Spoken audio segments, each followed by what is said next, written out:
Hey everyone, welcome all on the channel. Praise the Lord everyone. मैं आज आपको प्रभु यीशु मसीह के बारे में कुछ बहुत स्पेशल न्यूज़ बताने वाली हूँ। प्रभु यीशु जो हमारा खुदा है, जिसने इस सारी सृष्टि की रचना की और वो हमें हमारे जन्म से भी पहले से जानता है, उस परमेश्वर के बारे में आज हम पवित्र आत्मा की हुजूरी में बातें करने जा रहे हैं। सो please stay tuned and just pray for 2 minutes to open your hearts, spiritual heart and spiritual ears to hear the word of God. Okay, so परमेश्वर के वचन में जो जीवित वचन है, क्योंकि वो परमेश्वर के मुंह से निकला है, उसमें दिया है कि आदि में परमेश्वर ने आकाश और पृथ्वी की सृष्टि की। मतलब आदि में मतलब from the in the beginning मतलब आदि में, क्योंकि परमेश्वर का वचन कहता है आदि और अंत में हो, मतलब परमेश्वर है। वचन मीन्स यीशु। ओके, सो आदि में, इन द बिगिनिंग मतलब आदि में, शुरुआत में परमेश्वर ने स्वर्ग की, आकाश मतलब स्वर्ग की, और पृथ्वी की निर्मित की मतलब सृष्टि की। ओके, और उसने हमें ये बहुत इंटरेस्टिंग चीज़ है जो मैं बताने वाली हूँ कि सबको पता है परमेश्वर ने सब कुछ बनाया, देन इंसान को बनाया और फिर उसने रेस्ट ली। But I want to tell you something very interesting. Okay, परमेश्वर कोई भी चीज़ बनाने से पहले वो उस चीज़ के लिए नीड्स उस सप्लाई क्या चाहिए, उसको किस चीज़ की नीड है वो बनाता है और फिर उस नीड में हमें रखता है। ओके, सो परमेश्वर को इंसान को बनाना था। जब परमेश्वर ने चाहा कि वो एक इंसान की निर्मित करे, तो परमेश्वर ने उस इंसान को बनाने से पहले उस इंसान को रहने के लिए घर बनाया। ओके, और उसको जो कुछ भी लगता है वो सारी चीज़ें बनाए, जैसे फल, ये पेड़, ये पौधे और ये पानी और ये सब कुछ, उजियाला और रात दिन सब कुछ बनाया। ओके, और 6th दिन पर परमेश्वर ने हमें, इंसान को, मनुष्य को बनाया। ओके, बट क्योंकि उसने क्यों मनुष्य को 6 दिन पर बनाया, वाई उसने क्यों परमेश्वर ने क्यों हमें 6 दिन के पहले क्यों नहीं बनाया? बिकॉज इंसान को बनाने से पहले उसने उसके रहने के लिए जगह की, और परमेश्वर को रेस्ट करने से पहले उसने उसको रहने के लिए जगह की। मतलब परमेश्वर को 7वें दिन रेस्ट करनी थी, और उसको रेस्ट करने के लिए परमेश्वर ने 6 दिन में उससे रहने के लिए मनुष्य को बनाया। मतलब मनुष्य परमेश्वर की रहने की जगह ही। दैट इज़ वाई बाइबल में ये लिखा है कि मैं तुम में हूँ, मैं तुम में रहता है। परमेश्वर यीशु मसीहा जो मुझ में है वो महिमा की आशा है। ओके, महिमा की आशा यीशु मसीह जो हम में रहता है। यीशु मसीह के घर हम हैं, पवित्र आत्मा के मंदिर हम हैं। जब हम ये जानेंगे तब हम पवित्र आत्मा की अगुवाई से चलेंगे। और सो आदि में परमेश्वर ने सब कुछ बनाया, मनुष्य को बनाया। बट मनुष्य ने आज्ञाकारिता नहीं दिखाई। मनुष्य ने उसके विरुद्ध में पाप किया, परमेश्वर की विरुद्ध में पाप किया, यहोवा की विरुद्ध में पाप किया। जब आदम और हवा को बनाया गया, आदम हवा ने पाप किया, और आदम हवा ने परमेश्वर की आज्ञा नहीं मानी, क्योंकि शैतान ने उन्हें भरमाया, और शैतान ने उन्हें भरमाने की वजह से वो पाप में गिरे। इसलिए हमें कभी भी परमेश्वर के अपोजिट जो चीज़ें हैं उसे सुननी ही नहीं चाहिए। बिकॉज पहला पाप इस अर्थ पर हियरिंग की वजह से आया है, और वो भी गलत चीज़ें हियरिंग की वजह से। इसलिए परमेश्वर के वचन में लिखा है कि तुम कभी गलत मत सुनना। ओके, सो जब हवा ने पाप किया, उसने आदम को भी पाप करने को बताया, और उसने भी किया। और जब परमेश्वर उनको मिलने आया, जैसे संगति परमेश्वर उनसे पहले करता था पाप करने के पहले, वैसे ही परमेश्वर उस दिन भी आया उनसे बात करने के लिए, उनसे मिलने के लिए, और उनको हम अपनी गोद में बिठाने के लिए। बट वो छिपे थे। बिकॉज तब जब उन्होंने पाप किया, तब उन पे से जो महिमा की और पवित्र आत्मा की कवरिंग थी वो निकल गया। उसकी वजह से जो कवरिंग पवित्र आत्मा की थी वो निकलने की वजह से वो पूरे महिमाहीन हो गए, और उसकी वजह से वो मतलब छिप गए। और जब परमेश्वर ने उनको आवाज़ दी तो परमेश्वर को पता चला वो सब कुछ, और परमेश्वर ने आदम से कहा कि ये क्या हुआ, तो वो आप पर दोष देने लगे। आदम ने कहा हवा ने मुझे ये करने को बताया, हवा ने कहा शैतान ने मुझे ये करने को बताया। और ऐसा करने के बाद में परमेश्वर बोला ये कपड़े जो आपने पहने हैं वो क्यों पहने, मतलब हाँ, मतलब because they was naked, and because of the nakedness they put the leaf of the trees on their body. So परमेश्वर यहाँ पर इंसान को, मनुष्य को, आदम को ये कह रहा था कि मैंने तुझे बनाया है, जब हम किसी वस्तु को बनाते हैं, अगर मैंने इस पेन को बनाया मेरे हाथों से, तो इस पेन को क्या चाहिए, इस पेन को कैसे डिज़ाइन करना चाहिए, ये सिर्फ मैं ही डिसाइड करती हूँ और सिर्फ मैं ही कर सकती हूँ, ये पेन भी नहीं कर सकता। वैसे ही परमेश्वर ने इंसान को बनाया। परमेश्वर इंसान की पूरी जिम्मेदारी लेना चाहता था, और बल्कि उसने ली भी थी, लेकिन आदम ने पाप होने के बाद परमेश्वर को बताने से पहले ही अपने लिए कपड़े सिलवाए। बट परमेश्वर का प्रेम कभी नहीं रुकता। परमेश्वर दया का सागर है और परमेश्वर हमसे बहुत प्रेम करता है। इसलिए परमेश्वर ने आदम के पाप के कारण उसको एडेन बाग से बाहर रखा। और जब पाप इस पर राज करने लगा, इस मनुष्य जाति पर राज करने लगा, तो आदम की बहुत संतति हुई और पाप राज्य करता गया और पाप की वजह से, आदम के पाप की वजह से मृत्यु ने इस जगत पर राज्य करना स्टार्ट कर दिया। लेकिन परमेश्वर की दया महान है, उसकी करुणा बहुत अनुग्रहकारी है और वो हमसे बहुत प्यार करता है। इसलिए उसने अपना इकलौता बेटा त्याग दिया हमारे लिए उसने अपना इकलौता बेटा त्याग दिया। और वो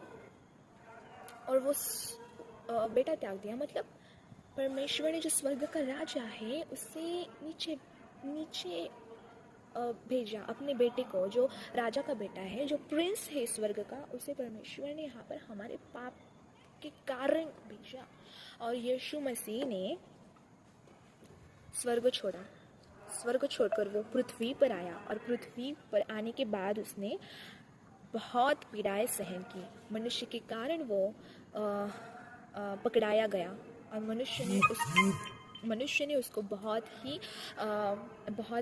पीड़ा दिया और मनुष्य ने उसको अपमानित किया, उसको बहुत तंग किया। और फाइनली मनुष्य ने यीशु मसीह को क्रूस पर चढ़ाया और परमेश्वर क्रूस पर हम सब के पाप के कारण मारा गया।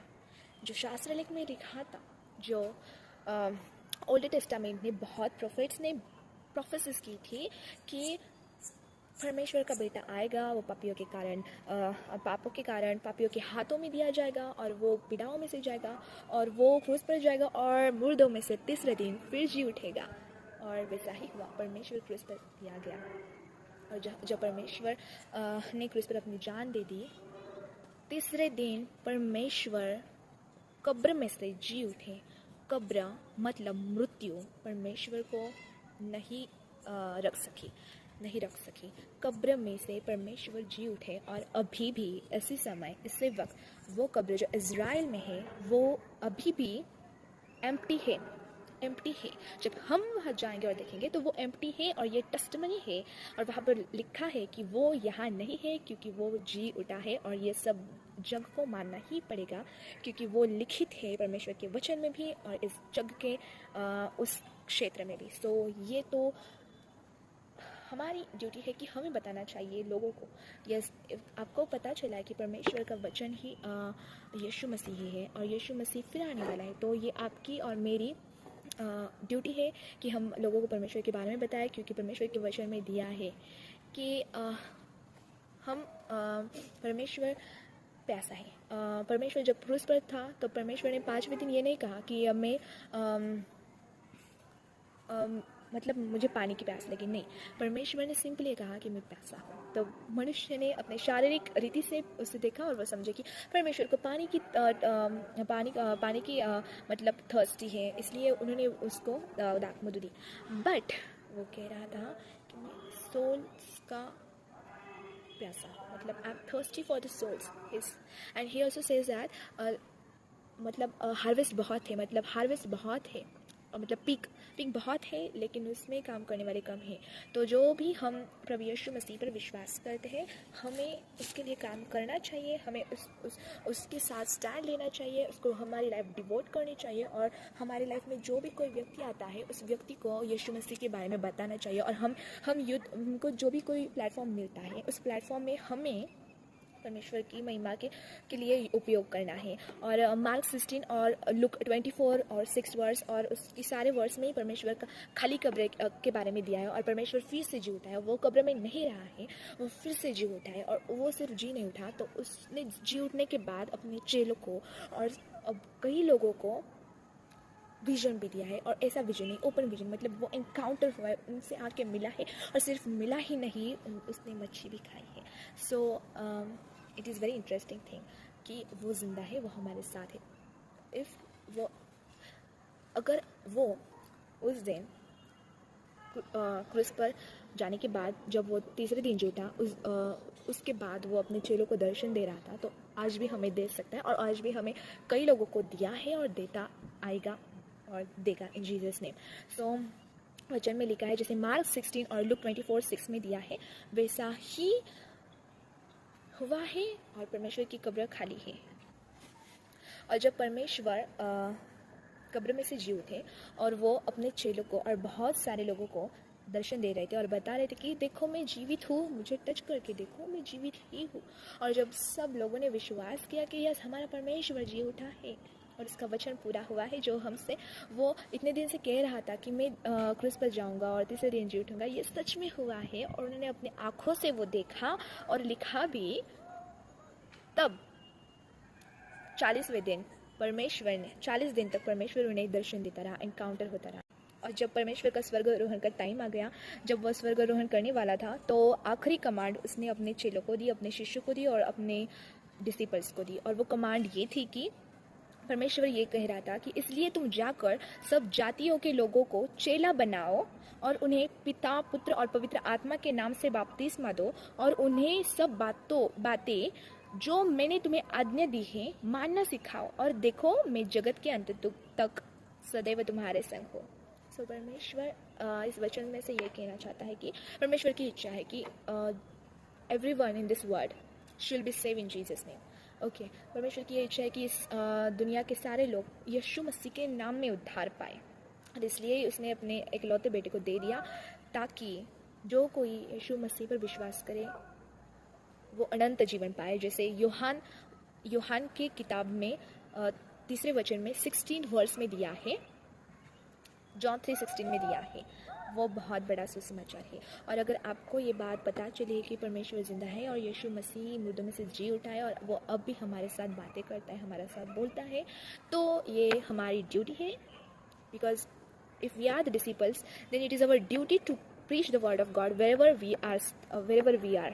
So मैंने ये डिसीजन आज लिया, मतलब मैं बहुत दिन से ले रही थी, लेकिन ये पॉसिबल नहीं हुआ कि मेरे एजुकेशन की वजह से और मेरी कुछ सर्कमस्टेंसेस की वजह से, बट मैंने वो सब कुछ इग्नोर किया, और आज वो अपॉइंटेड डेट थी, और आज मैंने ये सोशल मीडिया का जो प्लेटफॉर्म है मैंने परमेश्वर के लिए डिवोट कर दिया।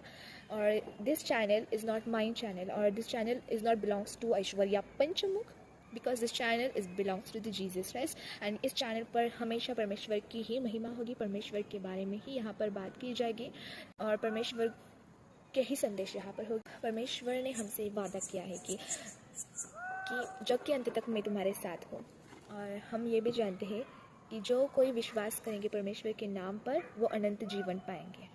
यीशु मसीह के नाम पर जो विश्वास करेंगे वो अनंत जीवन की भागीदारी होगी और अनंत जीवन पाएंगे। अनंत जीवन मतलब जो हम ये जीते हैं हमारी लाइफ, इसके मरने के बाद भी एक लाइफ है जो अनंत काल जाएगी, जहाँ पर मृत्यु नहीं है, जहाँ पर हमारा आत्मा परमेश्वर के साथ हमेशा के लिए रहने वाला है। हमेशा के लिए हम परमेश्वर की स्तुति में, महिमा में, एनवायरनमेंट में ही रहने वाले हैं, परमेश्वर के साथ स्वर्ग में रहने वाले हैं।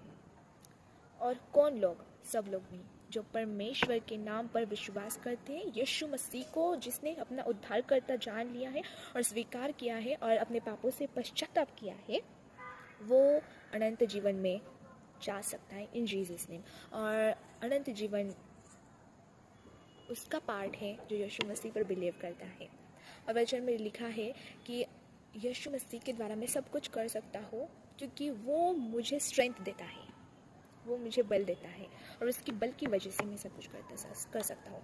इसका मतलब यह है कि कुछ करने के लिए हमें स्ट्रेंथ की ज़रूरत चाहिए ही चाहिए, और जो स्ट्रेंथ हमें हमारी बॉडी से, फिट बॉडी से मिलती है, उससे भी कहीं गुना ज़्यादा स्ट्रेंथ जो परमेश्वर, जीवित परमेश्वर हमें दे सकता है, उससे बहुत कार्य हो सकते हैं जो परमेश्वर की इच्छा के योग्य हैं। ओके, और मैं लास्ट वर्स यहाँ पर आपको बताना चाहती हूँ, वो है, और देख मैं शीघ्र आने वाला हूँ, धन्य है वह जो इस पुस्तक की भविष्यवाणी की बातें मानता है। ओके, ओके, ये परमेश्वर के वचन में प्रकाशित वाक्य वचन 22 वर्स 7 में दिया है। ओके, वो दिया है कि परमेश्वर कह रहा है कि मैं शीघ्र आने वाला हूँ, आई एम कमिंग सून। और मतलब परमेश्वर जब हमें लेने आएगा, रैप्चर, ओके, उसने वादा किया है उस दिन तक वो हमारे संग है। So it is our duty to spread the word of God in each and every place and every platform where we are using. As child of God, it's our duty, ये हमारी रिस्पॉन्सिबिलिटी है कि हमें परमेश्वर के वचन को, जो भी कोई व्यक्ति हमारे लाइफ में आ रहा है, वो हमारा फ्रेंड हो सकता है, वो हमारा फैमिली मेम्बर हो सकता है, हमारा बहुत दूर का रिश्तेदार हो सकता है, और हमारा पड़ोसी हो सकता है, और एनीवे वो स्ट्रेंज भी हो सकता है, बट हमें परमेश्वर के वचन को उन्हें सुनाना चाहिए। So thank you for watching this video.